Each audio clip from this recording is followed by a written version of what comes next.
The first thing that I got from the Arcturians is they wanted me to talk a little bit about how everybody can talk to the Arcturians. And I'm sure that I've said this before because I say it a lot, but I don't think it can be said too much. And there might be different people that are new to this. The most important part is that you create a same time and a same place, because then you build an energy field. Another thing that is very helpful to be able to connect with your fifth dimensional expressions of self is to really take some time to go into your third dimensional expression of self, and even go back to your childhood and think about what was it like in your childhood. As an example, Danny, how did your childhood prepare you for who you are now?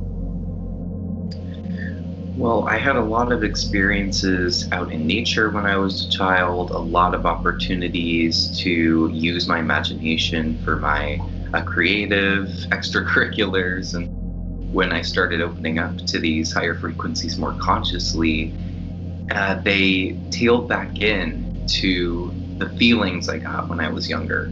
So that inner child always stayed with me from when I was a kid.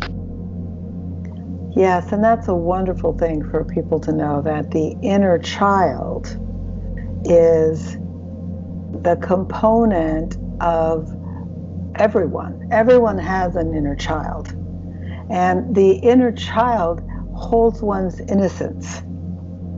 And it's nice to still keep innocence, even when you're an adult, even when this goes on and that goes on and every other kinds of thing goes on. So to best describe innocence, innocence is where you don't judge yourself.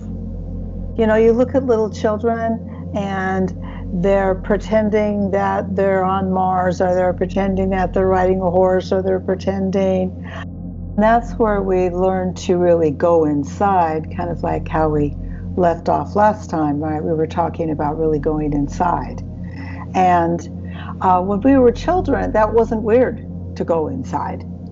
And in a way, we were pretending to be adults, you know, that we're taking care of and making sure that everyone's fine. And that's especially if we have taking care of parents, you know.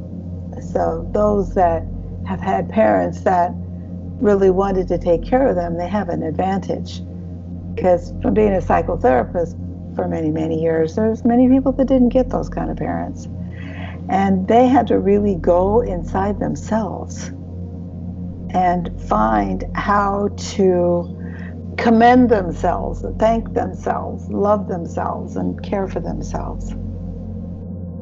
Children go inside all the time. It's just a natural thing. But as we grow up and we have obligations that we have to fulfill, then going inside is not the most important thing anymore.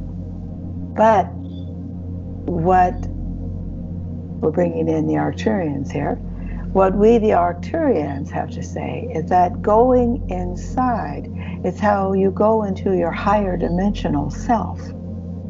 And we, the Arcturians, would like to take a moment and just go again through those different frequencies of self for those that may not have already heard it. And it's something that it's good to hear again and again, because then you can also share it with other people. And remember that everything that you gain from your higher self, it doesn't come to you, it comes through you. And so whenever one gets information from their own higher self, the higher self is saying, you are open. Your portal between your higher dimensional self and your third dimensional self is open in this now. So grab a pencil and paper, open up your computer, make sure that you document this. Because when you go back to rushing to the grocery store, picking up the kids, cleaning the house, having a big meeting with your boss, you're going to forget about all of that. You'll go bang right there in the third dimension again. So let's talk about some things that we can do to keep ourselves knowing that we have the ability to keep into our higher dimensional self. And so let's talk first about our fourth dimensional self. So Danny, would you like to describe a little bit about how you experience your fourth dimensional self? And then we, the Arcturians, will speak for Suzanne. So when I am awake, I experience my fourth dimensional self in any kind of creative endeavors when I'm really committed to setting aside time to be creative. Mm-hmm. And even when I have dreams at a creative level where there's different meanings behind what I'm seeing, behind what I'm feeling, behind what I'm experiencing, and then when I wake up, that component is still there, to where I can jot it down, just like you were saying, to build that energy field and to write it down. So that way I can come back to it later and see, oh, how is what I'm experiencing in this fourth dimensional space translating over to what's happening in my third dimensional reality? Yes, it's that translating back into the third dimensional self. And we talked about that before, about keeping track of who is inside. That might seem like, oh, what do you mean? What does that mean? Well, there's lots of people inside of us. You know, inside of each and every person is every part of themselves they've ever been. Very often they will forget those parts, like say something traumatic happened when they were a child. Well, the first thing that child wants to do is forget about it because it was traumatic. But if it isn't healed, it's like an unhealed wound, and it sneaks out here and sneaks out there and sneaks out in other areas. And so the who you are inside becomes different than the who you are on the outside. And it's that keeping that portal opened so that the one that you are inside is communicating with the one you are outside. But when one is speaking inside with their higher self does not have time and space. Their higher self is not in a hurry. Their higher self doesn't care if you write it down, if you draw a picture of it, if you speak it out. It doesn't matter, because your higher self is you. And it understands you and is actually assisting you to find the way that's best for this particular incarnation that you're in now, to share the word, to pass it on, to keep it going. And that could be difficult for some, because when we pick it up, we don't pick it up in the now. We pick it up in our dreams. We pick it up in our meditations. We pick it up in our memories of things that happened long, long ago. And then if we don't write it down, then it's gone again, because it's not a part of our daily life. And journaling, Sue speaking now, when I first met the Arcturians way back in the early 80s, they told me first to write out my life. And I didn't know what that meant, but boy, what a difference that was. And I recommend to everybody to write out your life. You know, however you do, you can dance out your life, you can sing out your life, you can write out your life, you can draw out your life, but take that time and space to acknowledge this is who you have always been and who you have developed new ways of expressing this you that you have always been. We've been talking so far more about the unconscious experiences, bringing up into the consciousness. And now we're going to move into the superconscious experiences. And these superconscious experiences are when you have a dream, or you have an automatic writing, or you experience an imagination, something that you would say, oh, that was really cool, but I just imagined that. But remember, imagination is fifth-dimensional thought. And so if you can allow yourself to remember that your imagination is not this thing that you just made up. It's a thing that you remembered. You remembered the you that you are inside. There is a stream of ourself that happens even when we're born. So we're going to ask everybody right now to go inside, and what do you remember about being born? Now, just to give an example, I will say the first thing that I remember. The thing I remember, that my mother was not doing well, and so everybody had to focus on her. And as soon as I got out, they put me into like one of those metal things where I couldn't roll out of or anything. And that was really cold. That was really cold. It was quite shocking. And it was like, whoa, where am I? You know, what happened? How about you, Dan? Did you remember any of your birth anythings?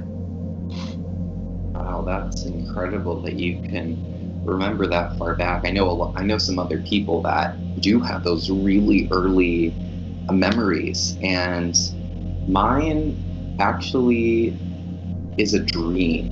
Mm-hmm. I had a recurring dream that would happen from when I was very, very, very young until I was about, I want to say, 8 or 9 years old. And it would happen to the point where I was just like, I was used to it, but it didn't make sense at the time. I mean, when I was so young, it was just like, this is just something that happens to me every night for some reason.